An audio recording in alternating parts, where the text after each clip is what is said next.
사도행전 18장 24절로 28절에 있는 말씀입니다.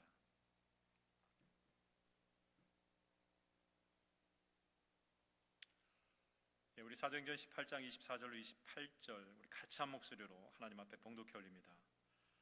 알렉산드리아에서 난 아볼로라는 유대인이 에베소에 이르니 이 사람은 언변이 좋고 성경에 능통한 자라. 그가 일찍이 주의 도를 배워 열심으로 예수에 관한 것을 자세히 말하며 가르치나 요한의 세례만 알 따름이라. 그가 회당에서 담대히 말하기 시작하거늘 브리스길라와 아굴라가 듣고 데려다가 하나님의 도를 더 정확하게 풀어 이르더라. 아볼로가 아가야로 건너가고자 하므로 형제들이 그를 격려하며 제자들에게 편지를 써 영접하라 하였더니 그가 감의 은혜로 말미암아 믿는 자들에게 많은 유익을 주니 이는 성령으로서 예수는 그리스도라고 증언하여 공중 앞에서 힘있게 유대인의 말을 이김이러라.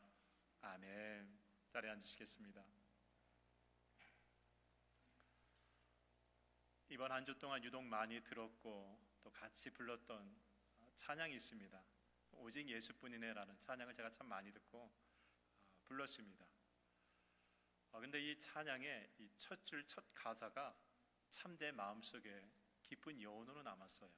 그 첫 가사가 어떻게 되냐면은 은혜 아니면 살아갈 수가 없네, 호흡마저도 다 주의 것이니.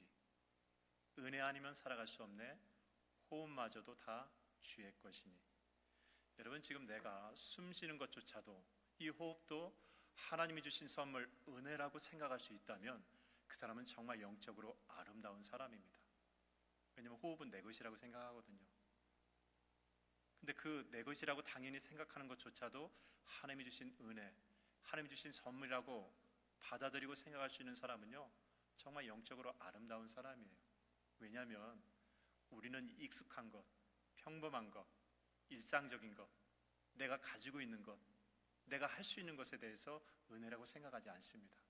은혜는 내게 없는 무엇인가, 은혜는 내가 가지고 있는 그 이상의 무엇인가를 항상 생각하기 때문에 이미 나에게 주어진 것에 대해서 놓치는 경우가 많습니다. 그래서 저는 이 찬양이 참 일주일 동안 참 많이 제 마음에 다가왔어요. 은혜 아니면 살아갈 수 없네, 호흡마저도, 이 숨 쉬는 것마저도 하나님이 주신 선물이라고 이 고백할 수 있다라는 것, 얼마나 아름답습니까? 그래서 이 은혜라는 것은요, 인간의 감각으로 깨닫는 거에 저는 한계가 있다라고 바울은 말합니다. 그래서 바울은 어떻게 해야 하나님의 은혜를 온전히 다 깨달을 수 있느냐, 우리가 일상적인 삶 가운데서도 이 하나님의 은혜를 놓치지 않을 수 있느냐, 바로 성령의 역사 도우심만이 모든 은혜를 놓치지 않는다라고 얘기하죠.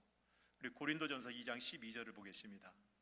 우리가 세상의 영을 받지 아니하고 오직 하나님으로부터 온 영을 받았으니, 성령이죠, 예수 그리스도를 영접하여 죄 사함을 받는 자에게 주시는 하나님의 선물 성령을 받았으니 이는 우리로 하여금 하나님께서 우리에게 은혜로 주신 것들을 알게 하려 함이라 그랬습니다. 은혜, 카리스라고 하죠. 위로부터 주어지는 능력, 하나님이 주시는 모든 선물과 능력이 사실은 인간의 영역에 있지 않습니다. 세상의 영역에 있지 않기 때문에 세상에 익숙해진 우리 감각으로는요, 모든 은혜를 다 알지 못해요. 그래서 하나님의 은혜를 놓치지 않기 위해서는요, 내 안에 성령님이 충만하여서 우리의 눈을 열고 우리의 마음을 열어서 깨닫게 해주셔야 된다는 것이죠. 그래야 그게 은혜였구나, 이게 하나님의 터치였구나, 이게 하나님의 선물이었구나 하는 것을 놓치지 않고 우리가 깨달음으로 인해서 감사가 삶의 여정에서 계속해서 드러날 수 있는 것이죠. 호흡하면서도 감사하고, 사람을 만나면서도 감사하고, 예배하면서도 감사하고, 찬양하면서도 감사하고, 언제나 서나 모든 것이 하나님의 은혜라는 것이 되뇌어지니까 기쁨과 평안과 감사가 차고 넘치게 되는 것이죠. 근데 우리 안에 성령의 역사가 없으면 놓쳐요. 이게 은혜인지 이게 하나님의 터치인지. 그래서 익숙한 모든 것 중에서도 하나님의 은혜를 우리가 놓치고, 아니 그것이 은혜조차인지도 모르고 넘어가는 경우가 너무나 많습니다. 오늘 말씀에 나오는 아볼로처럼 말이죠. 우리 사도행전 18장 24절로 25절을 보겠습니다. 알렉산드리아에서 난 아볼로라는 유대인이 에베소에 이르니 이 사람은 언변이 좋고 성경에 능통한 자라.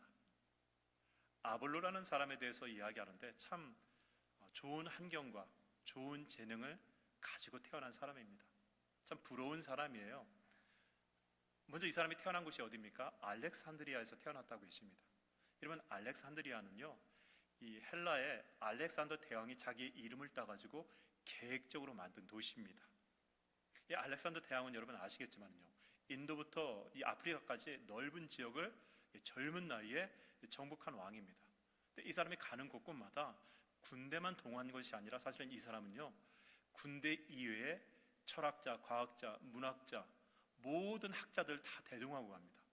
가서 전쟁이 끝나고 정복한 그곳의 학자들을 통해서 자기가 익히 교육하고 알았던 헬라 문화를 퍼뜨리기 시작합니다. 왜냐하면 알렉산더 대왕이 16살까지 철학의 대가였던 아리스토텔레스한테 교육을 받아요. 아주 철저하게 교육을 받습니다. 그가 받은 교육은 헬레니즘 문화예요. 실용적인 그 문화가 이 전 세계에 퍼지기를 바라는 마음으로 학자들을 데리고 다니면서 정복한 땅에 사람들을 통해서 헬라 문화가 퍼질 수 있도록 그렇게 한 사람이 바로 알렉산더 대왕입니다. 근데 이 사람이 이집트를 정복하면서 그 이집트에 자기 이름을 딴 알렉산드리아라는 계획 도시를 딱 만듭니다. 만들어가지고 이 도시를 통해서 동양의 사상과 서양의 사상, 그 모든 사상을 헬라 문화로 통일시켜 버리겠다라고 하면서 이 도시를 딱 만들게 됩니다.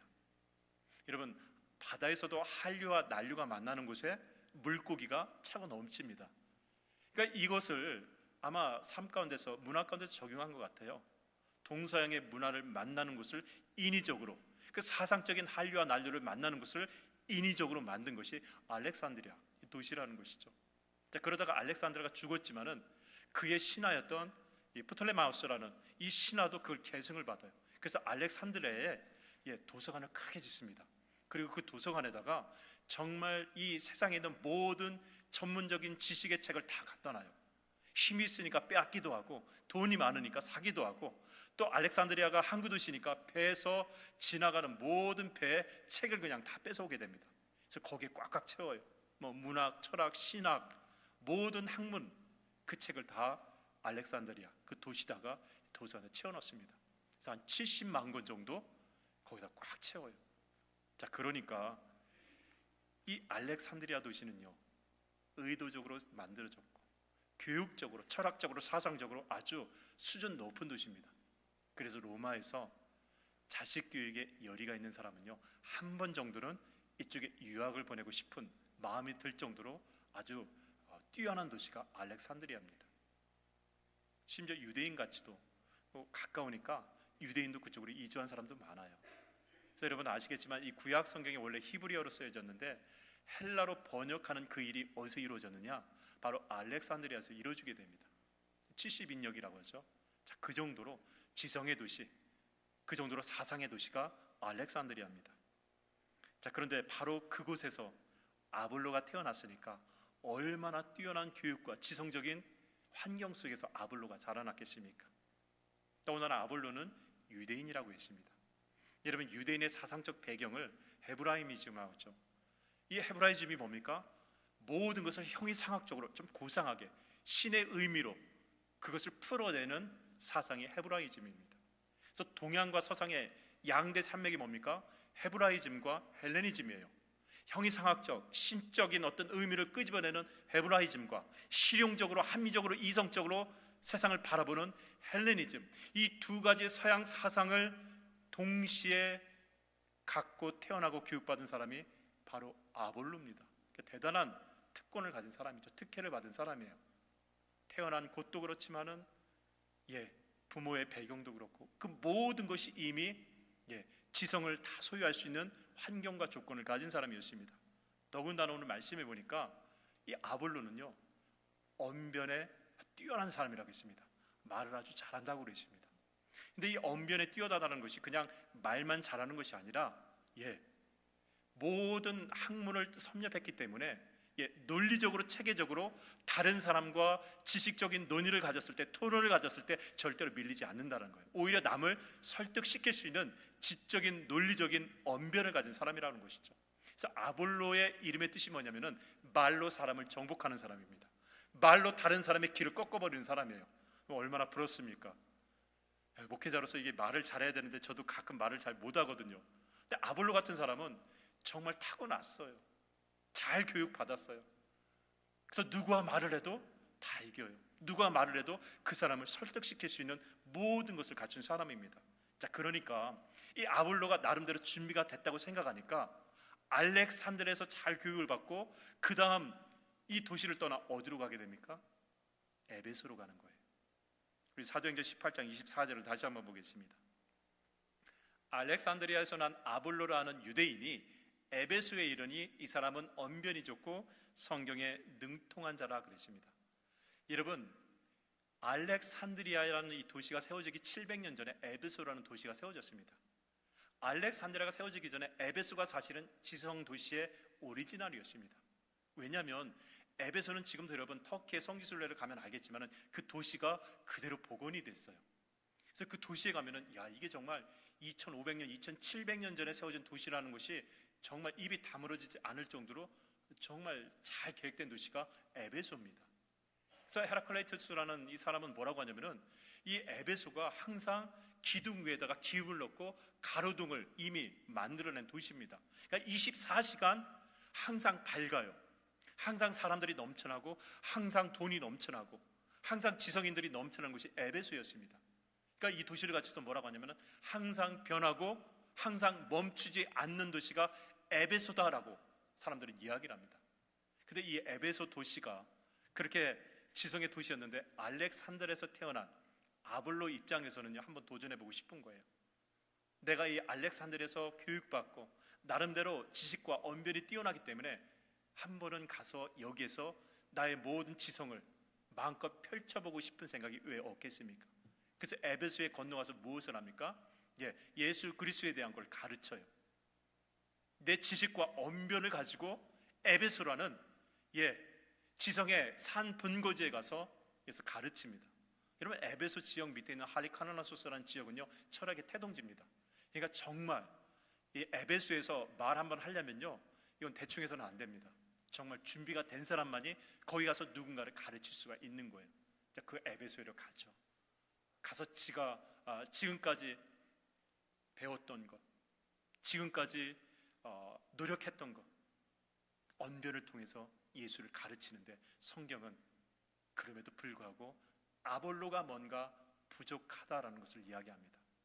그리고 아볼로가 그렇게 말하는 것에 있어서 뭔가 중요한 핵심이 빠졌다는 것을 누군가가 발견하게 되죠. 우리 사도행전 18장 25절을 보겠습니다. 그가 일찍이 주의 도를 배워 열심으로 예수께 가는 것을 자세히 말하며 가르치나 요한의 세례만 따름이라. 어릴 적에 누군가가 아볼로에게 예수 그리스도를 알려줬던 것 같습니다. 그래서 그걸 토대로 나름대로 세상적인 학문과 율법적인 어떤 지식을 가지고 예수 그리스도에 대해서 나름대로 공부한 것 같아요. 자, 그래가지고 에베소에 와가지고 이제 사람들을 가르치는데 가만히 보니까 한계, 부족한 부분이 나옵니다. 그게 뭐냐? 그의 모든 가르침의 한계가 요한의 세례까지만 예수를 전하고 있다는 것이죠. 여러분, 요한의 세례가 뭡니까? 요한의 세례는요, 예수 그리스도를 만날 수 있도록 준비시키는 거예요. 예수 그리스도를 만날 수 있도록 준비시키는 것입니다. 그 사람을 데리고 예수 그리스도를 만날 수 있도록 문 앞에까지 데려가는 것이 요한의 세례입니다. 그래서 요한이 뭐라고 합니까? 회개하라, 천국이 가까웠느니라. 내 뒤에 오시는 분에 나는 신발끈도 풀지 못하겠노라. 나는 물로 세례를 주거니와 내 뒤에 오시는 분은 불과 성령으로 세례를 주실 것이라고 하면서 그 예수 그리스도 앞에 갈 수 있도록 준비를 시켜주는 사람이 세례 요한이었습니다. 그게 요한의 세례라는 것이죠. 예수를 알지만 예수를 진정으로 만나지 못한 단계까지가 요한의 세례까지라는 것이죠. 아볼로는 누구보다도 예수에 대한 지식이 많았습니다. 누구보다도 예수에 대해서 말하라고 하면은 누구보다도 철저하게 설명하고 풀어낼 수 있는 사람이 아볼로였습니다. 그러나 아볼로는요, 아직 예수님을 만난 적이 없어요. 예수님에 대해서는 알지만, 누구보다도 잘 설명할 수 있지만 예수 그리스도를 진정으로 만나서 그 복음의 능력을 경험하지 못했다는 것이죠. 여러분, 지식으로 예수 그리스도를 만날 수 있습니다. 만나지 못합니다. 예수 그리스도를 알 수는 있어요. 지식으로, 노력으로 예수 그리스도가 어떤 분이라는 것을 우리가 알 수 있습니다. 그런데 예수 그리스도를 지식으로 열심으로 아는 것에 대한 한계가 있어요. 그분을 진정으로 만나지 못하면, 인격적인 예수 그리스도를 내 삶 가운데서 경험하지 못하면, 거기에는 예수 그리스도를 알지만 복음의 능력을, 복음의 은혜를 내가 알지 못한다는 것이죠. 여러분, 내가 아무리 지식으로 뛰어나고 열심히 노력해도 그것 가지고 갈 수 있는 한계가 어디냐? 요한의 세례까지밖에 갈 수 없습니다. 이게 인간의 한계예요. 여러분, 지금도 신학교에서, 교회 재단에서 요한의 세례를 뛰어넘지 않고, 요한의 세례를 뛰어넘지 않고 지식과 말주변으로 예수를 전하는 경우가 얼마나 많습니까? 저도 그랬던 적이 많았거든요. 전도사 때 설교 준비를 정말 막 책을 탁 펼쳐놓고 준비를 했는데, 알아요, 사람들이 요한의 세례까지만 전한다는 것을. 그래서 저희 아버지가 항상 말하는 게 뭐냐면은, 박 목사, 박 전도사, 성령 받아야 돼, 은혜 받아야 돼, 책 읽는 것도 중요하지만은 예수님 만나야 돼 라고 말하는 것이 거기에 있는 거예요. 제 노력으로 만날 수 있던 예수님은요, 요한의 세례까지였습니다. 그날 에베소에서 아볼로가 가르치고 전했을 때 많은 사람들은 박수를 쳤을 것입니다. 정말 들어보지 못한 예수 그리스도에 대한 강의, 강언, 세미나, 정말 누구도 따라가지 못하는 그날 에베소에서의 가르침은 박수받아 마땅한 일이었고 아마 박수를 받았을지도 모르겠습니다. 그런데 그 박수 속에서 누군가 아볼로가 가르치는 것에 복음의 알맹이, 복음의 핵심이 빠졌다는 것을 누군가가 눈치를 채게 됩니다. 어느 한 부부가 그걸 발견하게 돼요. 우리 사도행전 18장 26절을 보겠습니다. 그가 회당에서 담대히 말하기 시작하거늘 브리스길라와 아굴라가 듣고 데려다가 하나님의 도를 더 정확하게 풀어 이르더라. 로마에서 쫓겨난, 그래서 에베소까지 이렇게 정처 없이 온, 그러나 영적으로 바울과 사역하면서 하나님의 능력의 복음의 역사를 경험했던 브리스길라 아굴라 부부가 그날 회당에서 이 강연을 들었던 것 같습니다. 들었는데 다른 사람들은 정말 박수치면서 야, 정말 대단한 강의라고 탄식하는 그 자리에서 브리스길라와 아굴라 부부는 알았어요. 그가 전하는 것에 복음의 핵심이 빠졌구나, 복음의 알맹이가 빠졌구나. 그래서 그 아볼로를 데려다가 무엇을 합니까? 하나님의 도에 대해서 다시 한번 정확하게 풀었다 그랬습니다. 풀어서 알려줬다 그랬습니다. 그렇다고 해서 지식적인 부분을 또 소개해 준 건 아닌 것 같아요. 왜냐하면 아볼로에게 지식적인 것을 얘기해 줘봤자 아볼로를 당낼 수 없거든요. 아마 브리스길라 아굴라 부부가 얘기한 것은 성경적인 지식, 예수 그리스도에 대한 지식이 아니라 복음의 역사는 인간의 지식을 뛰어넘는 성령의 역사, 은혜의 역사만이 그것을 가능하게 한다라는 하나님의 그 신비의 복음의 역사와 성령의 역사와 은혜의 역사를 아마 이 아볼로에게 알려줬던 것 같습니다. 그건 지식으로 경험할 수 없는 거거든요. 자, 그래서 이 브리스길라와 아굴라 부부의 만남 이후에 아굴로가 달라지게 됩니다. 우리 사도행전 18장 27절을 보겠습니다. 아볼로가 아가야로 건너가자 하므로 형제들이 그를 격려하며 제자들에게 편지를 써 영접하라 하였더니 그가 감에 은혜로 말미암아 믿은 자들에게 많은 유익을 주니. 브리스길라와 아굴라 부부의 만남 이후에 아볼로가 무엇인가를 깨달은 것 같아요. 말씀의 정황상 그가 은혜로 말미암아 유익을 줬다 그랬습니다. 자, 그렇다고 한다면 아볼로의 심령 가운데서 그의 지식을 뛰어넘는 하나님의 은혜, 하나님의 성령의 역사로 인하여서 그가 변화됐던 것 같습니다. 그래서 어떻게 됩니까? 목적지가 바뀌잖아요. 에베소에서 바로 어디로 갑니까? 이 아가야 지역으로 갑니다. 여러분, 아가야 지역이 어떤 곳입니까? 바울과 지금 아굴라 브리스길라가 그 복음의 여정 가운데서 세워졌던 교회가 아가야 지역에 있었던 데살로니가 교회와 고린도 교회가 있는 곳이 아가야 지역입니다. 아볼로가 거기로 간 거예요. 여러분 아시겠지만 데살로니가 교회 그리고 고린도 교회는요 바울이 복음을 전하면서 세워진 교회입니다. 정말 그 교회에 엄청난 역사가 일어났지만 지금 데살로니가 교회, 고린도 교회는 문제가 계속 일어나고 있는 상황이에요. 데살로니가 교회 믿음의 역사, 소망의 인내, 사랑의 수고가 있었지만 그러나 데살로니가 후서에 보니까 어떤 일이 일어납니까? 그들이 종말론자적인 신앙의 모습을 가지고 이 교회에 문제가 발생하기 시작합니다. 주의 날을 기다려야 되는데 그날만 기다려요. 내 삶에 열심히 있어야 되는데 그날만 기다려요. 내 삶에 충실한 것이 중요한 것이 아니라 그날만 기다리는 거예요. 그러니까 일도 하지 않고 그날만 기다려요. 그러니까 바울이 얼마나 답답합니까? 신앙이라는 것은 종말론자가 아니라 종말론적 신앙, 오늘 최선을 다해서 살아가는 그 모습이 있어야 되는데 그 모습이 없는 거예요. 그러니까 바울이 너무나 답답하니까 데살로니가 후서 3장 10절에 뭐라고 합니까? 일하기 싫거든 먹지도 말라고 하면서 극단적인 처방을 내리죠. 진정한 믿음의 사람은 종말론자가 아니라 종말론적 신앙을 가지고 오늘 주님이 오실 거라는 그 생각을 가지고 최선을 다해서 살아가야 되는데 데살로니가 교회는 이게 부작용이 난 것입니다. 데살로니가 교회만 그런가요? 고린도 교회는 더 심각하죠.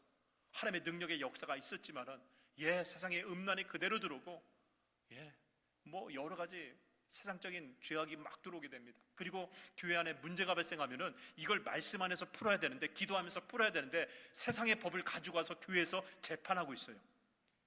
이런 교회 문제가 있는 것이 아가야 지역입니다. 그런데 그 문제가 있는 지역으로 아볼로가 가게 되죠. 여러분 왜 그쪽으로 간 줄 아세요? 하나님의 은혜가 임하고 성령이 임하면요 내가 가야 될 자리를 알아요. 내가 어느 곳에 서 있어야 되는지를 압니다. 은혜가 없고 성령의 역사가 얼면요 내 지식을 뽐내고 싶은, 내가 드러나고 싶은 곳으로 가고자 한다는 것이죠. 아볼로가 에베소에 간 것처럼 에베소에 가서 마음껏 뽐내고 싶었는데 그때는 내 안에 뭐가 있습니까? 내 안에 내가 꽉 차 있는 거예요. 잘난 나만이 꽉 차 있는 것입니다. 성령님이 내 안에 없기 때문에 내가 가고 싶은 곳, 나를 드러내고 싶은 에베소로 갔지만 내가 어느 날 예수 그리스도의 은혜를 경험하고 하나님의 성령을 경험하면요 내가 가고 싶은 것이 아니라 나의 이 삶을 온전히 드릴 수 있는 하나님이 원하시는 곳으로 가게 만드신다는 것이죠. 그래서 아가야, 그것도 데살로니가 고린도 지역의 힘든 곳으로 가게 되는 것이죠. 여러분 은혜는, 성령은 나로 하여금 내가 가지고 있는 것을 자랑하도록 하는 것이 아니라 내가 가지고 있는 것이 어떻게 쓰임받을 수 있을지에 대한 것을 깨닫게 해주신다는 것이죠. 그래서 고린도에 가서 그 문제를 하나씩 잡아가게 됩니다. 그래서 나중에 바울이 뭐라고 합니까? 고린도전서 3장 6절에 보니까 고린도 교회한테 이렇게 말합니다. 나는 심었고 아볼로는 물을 주었다라고 얘기합니다. 나는 너희들에게 복음을 전하고 떠나왔지만 그러나 너희들의 문제가 있을 때마다 아볼로가 가서 물을 주었다. 그 모든 것들을 하나씩 풀어가면서 섬기는 일을 했다는 것입니다. 아마 성경은 이야기하지 않았지만은 아마 거기에 있는 여러 가지 신학적인, 신앙적인, 세상적인 모든 것이 복합적으로 있는 그 교회에 들어가서 그가 가지고 있는, 그가 지금까지 교육받았던 그 언변을 통해서 나를 드러내는 것이 아니라 그 교회를 세우기 위해서 아볼로가 복음을 다시 한번 풀어냈겠죠. 복음을 다시 설명했겠죠. 이게 바로 아가보의 변화된 모습이라는 것이죠. 여러분 은혜는, 성령은 정말 내가 어디에 서야 될지, 내가 어느 곳을 가야 될지 깨닫게 해주시는 하나님의 능력인 줄 믿습니다. 은혜가 없으면요 자꾸 내가 드러나고 싶어요. 교회 안에서 은혜가 없으면 어떻게 됩니까? 내 생각을 드러내고 싶어요. 내가 맞는 것 같아요. 저 사람은 틀린 것 같아요. 그래서 교회 싸움은 어디서부터 시작됩니까? 은혜가 소멸된 우리 심령부터 교회의 안타까움은 일어나게 된다는 것이죠. 근데 교회에 은혜가 충만하면요 귀를 열어요. 듣고자 합니다. 그리고 하나님이 무엇을 하길 원하시는지 자꾸 하나님의 입장에서 생각하게 된다는 것이죠. 내가 서야 될 자리, 내가 가야 될 자리를 은혜로 말미암아 우리는 깨닫게 한다는 것이죠. 여러분 만약에 아볼로가 은혜 안에서, 성령 안에서 자기의 삶이 변화되지 않았다면 어떻게 하겠습니까? 에베소에서 이제 어디로 가겠습니까? 로마로 가겠죠. 로마에서 어디로 갑니까? 더 큰 도시로 가겠죠. 가면서 내가 가지고 있는 지식과 재능을 계속해서 누군가에게 얘기했겠죠. 아마 뛰어난 웅변가가 아니었으면 말쟁이가 됐겠죠. 그 안에 은혜가 없었더라고 한다면. 근데 그 안에 은혜가 충만하고 하나님의 성령이 충만하니까 가장 필요한 것, 가장 중요한 것, 그래서 가서 섬겨야 될 곳을 그는 정확히 알고 아가의 적에 가서 그가 지금까지 배웠고 그가 지금까지 노력했던 모든 것을 하나님의 뜻 안에서 쏟아내며 사람을 세우고 교회를 세우는 일에 헌신하게 될 수 있었다는 것입니다. 그게 바로 은혜라는 것이죠. 여러분, 우리는 은혜 받을 만한 자격은 안 돼요. 그렇죠? 그렇다고 해서 여러분, 우리가 은혜를 자격이 안 된다고 해서 그냥 하나님이 주면 주고 안 주면 안 받고 가만히 있어서는 안 돼요. 우리는 은혜 받을 자격은 안 되지만 하나님의 은혜를 간구하고 사모해야 될 그런 자격은 있는 사람입니다. 그래서 우리는 은혜를 사모하고 간구해야 됩니다. 그리고 그 은혜의 통로가 막히지 않도록 늘 깨어서 근신해야 되는 것이요. 여러분, 빌립보서 4장의 말씀처럼 은혜의 통로를 열어가기 위해서는요, 무엇이 참되고 무엇이 정결하고 무엇이 진실하고 또 무엇이 사랑의 우선순위로 삼고 살아가야 되는지에 대해서 날마다 그 모든 것들을 생각하는 자에게 은혜의 통로는 계속해서 열린다는 것이죠. 물론 사람마다요, 은혜의 통로가 열리는 모습은 다 틀려요.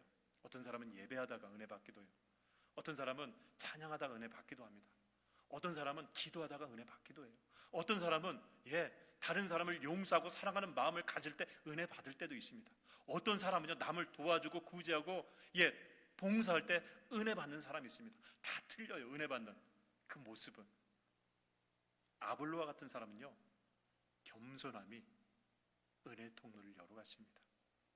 여러분, 에베소에서 아볼로가 예수 그리스도를 회당에서 전할 때 얼마나 지적으로 얼마나 뛰어난 이 언변으로 얘기를 했겠습니까? 근데 그 얘기를 듣고 사람들이 막 박수하고 있는데 갑자기 저기에서 천막 짓는 허름한 사람 이 부부가 와가지고 내 말을 딱 끊어요. 그 다음에 내 손을 잡고 가서 나를 가르쳐요. 여러분, 얼마나 기분 상하겠습니까? 얼마나 자존심 상하겠어요? 나는 이래봬도 알렉산드리아 출신이거든요. 나는 이래봬도 명문대학을 나온 사람이거든요. 그래서 에베소까지 왔거든요. 와서 이렇게 사람들에게 나름대로 열심히 이 강의를 하고 있는데, 아니 로마에서 쫓겨나가지고 천막 짓는 이 허름한 차림에 이 부부가 와가지고 내 말을 끊어요. 끊고 와가지고 내 손을 잡고 가서 이 하나님의 도에 대해서 하나부터 열까지 다시 가르쳐요. 얼마나 기분 나쁘겠습니까? 얼마나 자존심 상하겠어요. 그래가지고 기분 나쁘다고 해서 이 아굴라 브리스길라 부부를 무시하고 거절했다고 한다면 어떻게 아볼로에게 은혜의 통로가 열렸겠습니까? 그런데 아볼로는요, 그 부부가 자기 말을 끊건 데리고 가서 가르치건 간에 다 들었어요. 여러분, 이게 중요합니다. 여러분, 겸손이 뭔지 아세요? 겸손은 여러 가지가 있지만은 겸손은요, 들을 수 있는 귀를 여는 거예요. 그 사람이 비록 나보다 허름해 보여요. 나보다 좀 비천해 보여요. 나보다 좀 교육을 못 받은 것 같아요. 그러나 그 사람의 입을 통해서 하나님은 말씀하실 수 있겠다라는 그 마음을 가진 사람은요, 귀를 열어요. 그래서 벌레의 그 울부짖는 소리 가운데서도 하나님의 음성을 들을 수 있는 그 영적인 귀를 항상 열어놓는다는 것이죠. 그런데 여러분, 그런 마음, 그런 겸손함이 없으면 어떻습니까? 내가 잘났으니까 내가 하는 것이 모든 것이 답이야라고 하면서 귀를 닫으면 하나님의 음성, 하나님의 그 은혜를 어떻게 우리가 받을 수 있겠습니까? 아볼로는 그런 아름다운 모습이 있었습니다. 겸손함이 있었어요. 귀를 열고 들을 줄 아는, 눈에 보이는 그 사람의 환경 조건 때문에 내가 뛰어나기 때문에 내가 맞아, 그게 아니라 그 사람이 부족하고 연약하다 할지라도 그의 입을 통해서 하나님의 음성이, 하나님의 역사가 나올 수 있다라는 그 마음의 태도가 우리에게 중요하다는 것이죠. 여러분, 은혜의 통로를 막는 것 중에서요, 아이러니하게 내가 가지고 있고 내가 잘하는 강점이 오히려 은혜의 통로를 막는 경우가 많습니다. 참 아이러니하죠? 내가 가지고 있는 이 강점, 내가 가지고 있는 이 달란트, 내가 가지고 있는 이 조건 때문에 하나님의 은혜의 통로를 그것 때문에 막는 경우가 있습니다. 그런데 겸손은 뭐냐? 그 모든 것 때문에 하나님의 통로를 막아가는 것이 아니라 그것을 내려놓고 바울처럼 모든 것을 배설물로 여기고 하나님의 음성을 듣기 위해서 귀를 열어, 눈을 열어 듣고자 보고자 하는 그 사람에게는요, 은혜의 통로가 언제든 열릴 수 있다는 것입니다. 그 은혜를 받아야, 그 성령의 역사가 우리 가운데 있어야만이 우리에게 주신 하나님의 그 놀라우신 그 선물을 아름답게 선용하여 하나님 앞에 영광 돌릴 수 있는 그런 삶의 여정을 걸어갈 수 있다는 것입니다. 저는 저와 여러분이 은혜를 삼할 수 있기를 주의 이름으로 간절히 축원합니다. 성령의 도우심 가운데서 여러분이 어디에 서야 될지, 과연 내가 어떻게 하나님 앞에 쓰임 받을 수 있지, 항상 그 모든 것들을 하나님 관점에서 생각하고 눈을 열고 귀를 열어 받아들일 수 있는 마음이 넓은 사람이, 눈이 넓은 사람이, 귀가 넓은 사람이 될 수 있기를 주의 이름으로 간절히 축원합니다. 그렇게 열어놓은 만큼 하나님의 은혜는 여러분들에게 계속해서 흘러가게 될 줄 믿습니다. 기억하십시다. 은혜 아니면 살아갈 수 없습니다. 우리의 호흡마저도 하나님의 선물임을 고백하고 감사할 수 있는 그 아름다운 믿음의 고백이 여러분의 삶 가운데서 계속해서 열어나갈 수 있기를 주의 이름으로 간절히 축원합니다. 우리 다 함께 일어나셔서 하나님은 우리의 피난처가 되시며, 우리 이 귀한 찬양 부르면서 기도하고 마치도록 하겠습니다.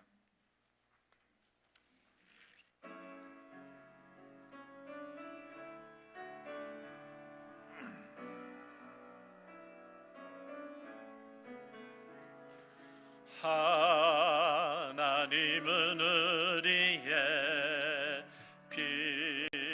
피난처가 되심, 환난 중에 우리의 힘과 도움. 하나님은 우리의 피난처가, 하나님은 우리의